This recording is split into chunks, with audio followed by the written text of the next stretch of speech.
Hello and welcome back to Hudson Auto Films.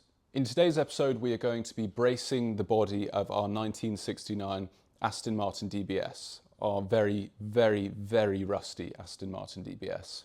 If you didn't see the last episode, we braced the chassis itself by creating a jig which mounted directly to the rails.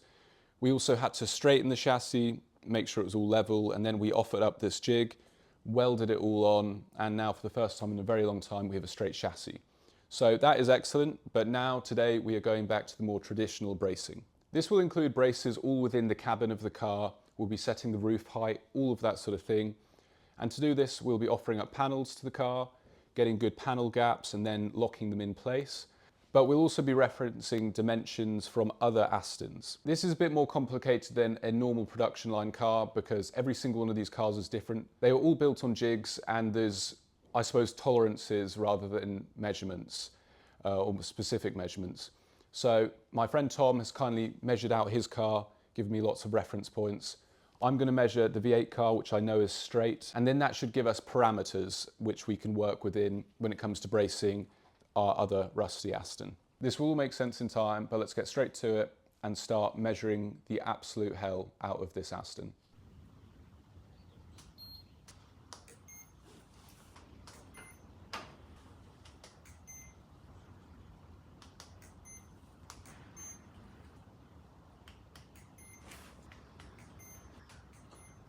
So a brief clip, but it's really boring watching me measure. But I spent the last hour measuring out the whole car with the laser, tape measures, using the laser level, all that sort of thing, getting just about every dimension I can. Now we can go back home and attack the rusty DBS. Attack probably isn't the right word. I don't think it would last very long. Right, after a huge amount of faffing and moving one Aston out and this one in, I'm going to get it up on jack stands. I've just got some new jack stands, or axle stands, sorry, I'm English, which is exciting. And then we can start offering up the panels.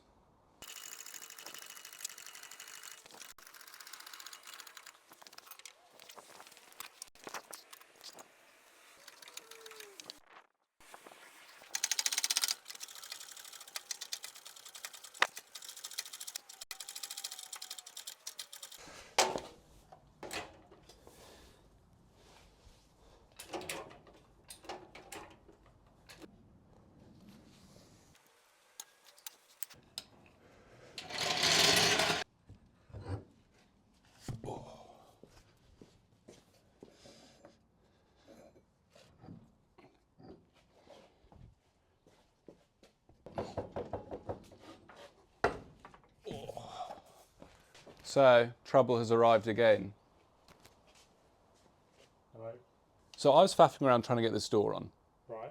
It's very heavy. It's also just really awkward to move everything. Yeah. So what I was thinking was, scissor jack there, 2 bits of steel going up, the thin steel. Then we can have a fully adjustable roof. Yeah. And then we can tune up the roof height accordingly. Yeah. Thoughts? Yeah. Thinking. Think faster? We're not bracing off this. No. We just need to fix it in place. Yeah, but when you then do the bodywork and stuff, you're going to want to be able to move it a bit. Yeah, to get it all nice. So all we're really wanting to do now is we don't have to weld to it just yet. So if we get a frame, a square frame in here, and we get that frame upright and level and close to this, you can then shim under the frame, so we can fix the frame to this. Yeah. And that can be nice and upright, and then that's what we can go backwards and forwards from, and then we can put spaces in here to get this at the right height. Yeah. And then tabs from that just to hold the roof in place. But when you want to put the front on, doors and the windscreen and everything, and that scuttle, if it's not quite right, Yeah, well, it can be adjusted. yeah, you can cut the little tabs that are holding it on, move it around a bit. Yeah. And make it all right, yeah. Okay, nice. So if that's the floor of the tunnel, Yeah. and then that's the roof, Yeah. we want to go, we've got metal we can fix to along here, right? So we want to go uprights short of that. Okay, and then because we've got the tunnel there, we'll stick one up, like Above it. beam above it. Yeah. That's our legs. We can stick one flush with the top. Yeah. And then we can shim in here with whatever we want to get the roof Yeah. level and in the right, roughly the right spot. Perfect. Now that is a strong piece of cardboard. And if we want, we could do this as well, Charlie, if we want. Okay, so where do we start? Making the frame, basically. Outside, I guess. Yeah.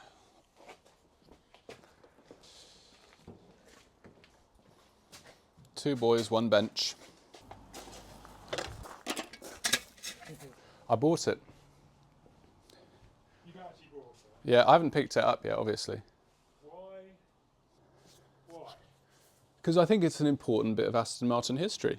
It's not a kit car. What is it? It's a homage. It's special. It's a special. It's very special. Very special. It is too special. I'll measure and cut the uprights Yeah.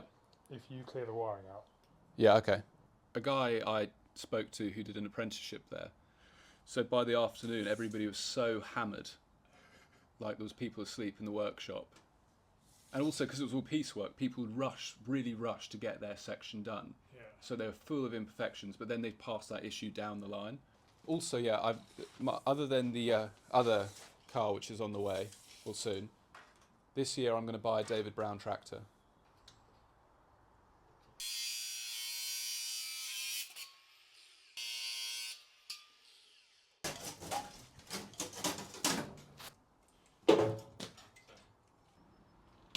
$25. 25 centimetres. So it's flat, the tape's flat.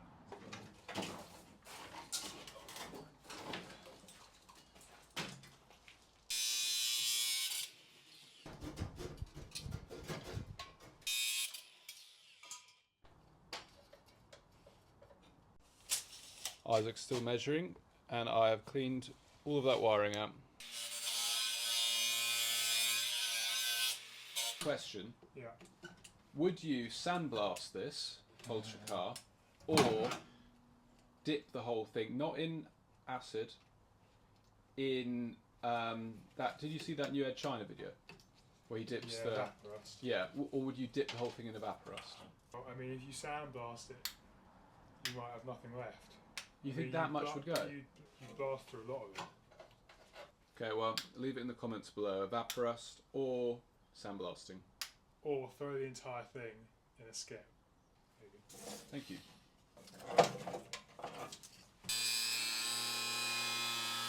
There you go. Thank you. Yeah. Another, it's like my Lancia tool holder. As you can see, the inside of the car is now free of all wiring, and it looks, I mean, it's, I don't know, it looks quite a lot different to me. So, what's next? Weld the frame together.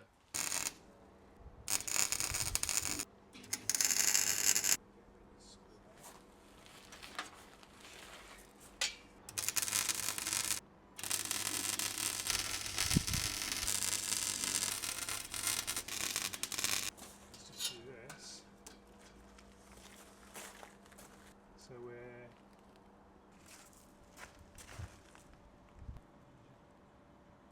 You see how it just moves it up by like half the thickness of the... Yeah.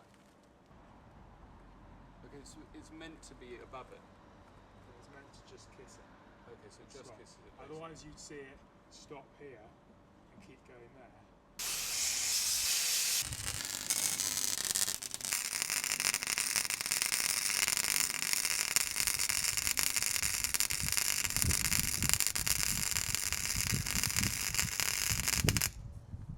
Bloody hell.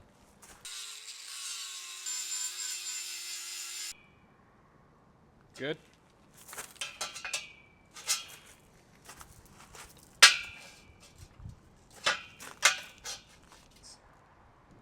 See how that moves just a little bit more than it did? Yeah. So it has walked a little bit. We've built the frame, but now, as you can see, we're going to do a cross piece for rigidity, otherwise it will just piss about.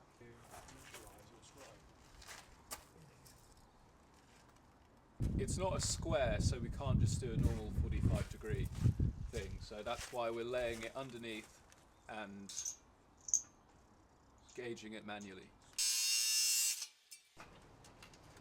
Dropped in there. Beautiful.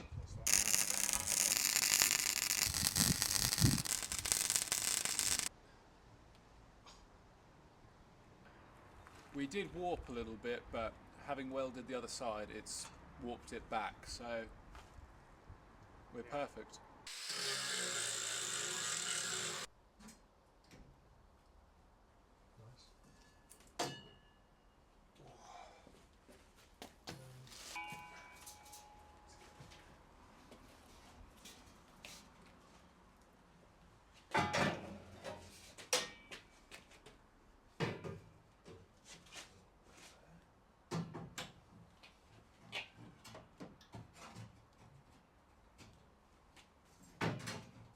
Small tab on your end that's getting. Do you say 21 and 8? So I'm 22.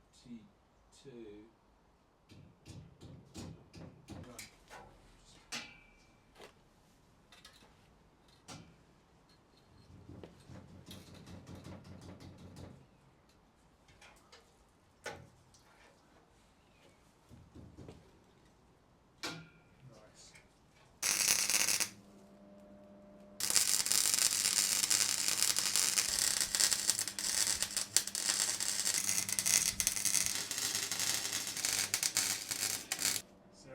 .0. 89.6, which means that is 0.4 out from our frame. Wait, this way.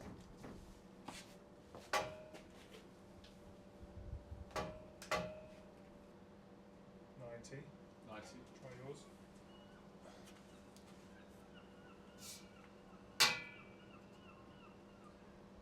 .89.7.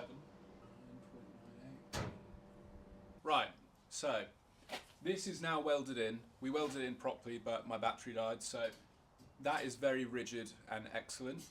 Now, beam from here all the way to the front. So we've got our jig here, so it'll all like each other, it'll all make love. If we say, yeah, to the top of that. Okay, so that is 224. 224.5. So 5 mil different. So from our measuring, the passenger side from the top of our brace to the very front portion of the chassis is 5 mil longer.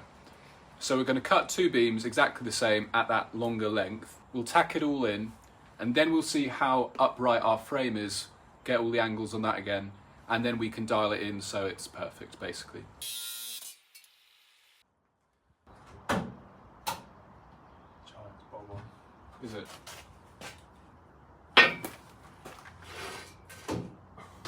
See, this is flat here. Yeah. Okay. We want this to be up here. Yeah? Yeah. We do this, we lay that flat, Yeah. That's our angle. and that is our angle.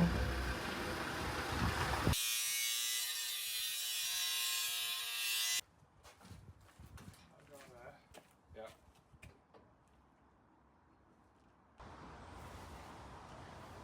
Yeah, it's about 5 mil. Yeah, so that's the extra. Before we weld in our long beams, just want to show you this. So as you can see, we're sitting at 0 degrees, lovely.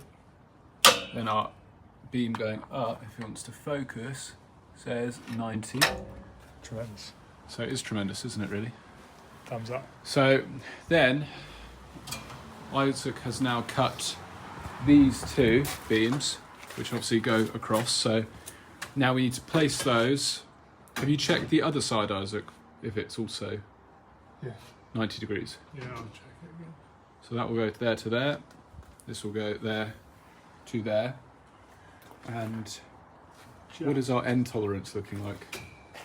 Because we had a 5 mil overlap. It's the 5 mil, which might be in the frame, or it might be in the chassis itself. And that's going to sit.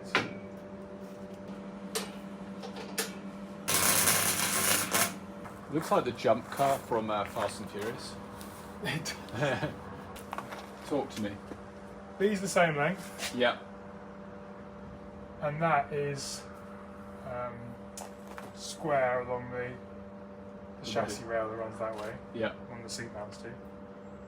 So we're going to assume that one goes straight across the car. Yeah. So we've mounted the frame upright. Yeah. And run these from the same place in each corner down to the front. Yeah. Now because these are the same length, Yeah. we know that this rail is 5mm longer than that rail. Yeah. Okay, so in case you didn't catch that, it's tacked on at the top. We've still got this 5mm discrepancy side to side. So as you can see, this side we've got a 5mm gap, whereas this is basically flush.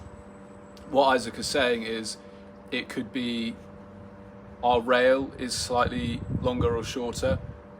The bit of the chassis which we've built the frame on could have a slight discrepancy, or it could be a little bit in both. There's not a whole lot we can do about it, and it's not really the end of the world. So, at least so Isaac tells me. But yeah, we're talking about 5mm. So we're just going to make sure it's nothing we've done. we're going to make sure it's nothing we've done. Yeah. 0.9.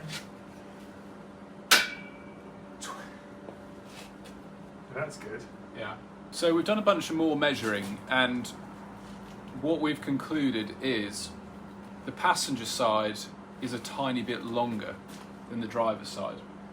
We've tried to figure out whether the car was twisted, and if so, in what direction, and it doesn't seem to be at all. It just seems that we've actually got more material on the chassis on the passenger side. So it's a bit odd, but they're handmade. So how much more material do we have on the passenger side?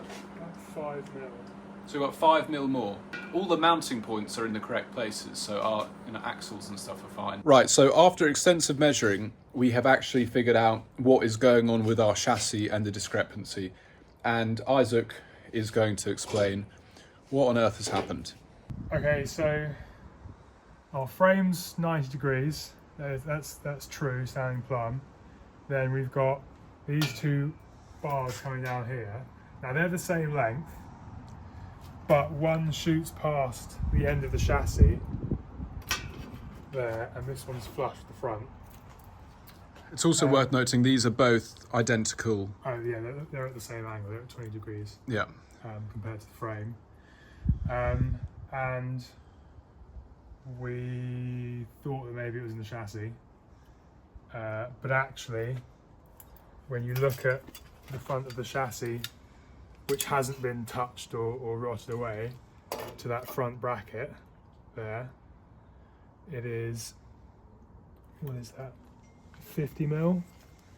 And then if we go to the other side and stick that there, we've got about 5 to 8mm of difference. So these brackets, which haven't been touched, which I don't know what mounts on there, the bumper, the front bodywork. Yeah, something like that. Mounts on there, they haven't been touched, no change. But from the factory, they're 5 to 8mm out, which is basically what we're seeing on there. So I think the ends have just been cut off at different lengths. Yeah, because our mounting points are in the same place, so that and that, but our ends are just cut off. I mean, even if these aren't in the same place, they're in the right place to mount back the front that you've taken off. Yeah. So we don't want to move them. Yeah. So we're good. So we can weld these in now. Now we've established that, which is really good, we're just going to do one last measuring test and go wheel hub to wheel hub, just to make sure there's no shrinkage or anything on either side. And then we can weld these long bits in, and happy days, basically. Have a cup of tea.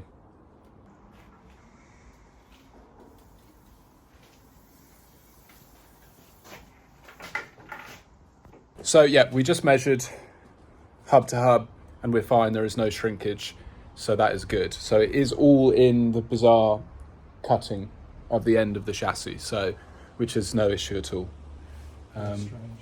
Just strange, but old Aston Martins.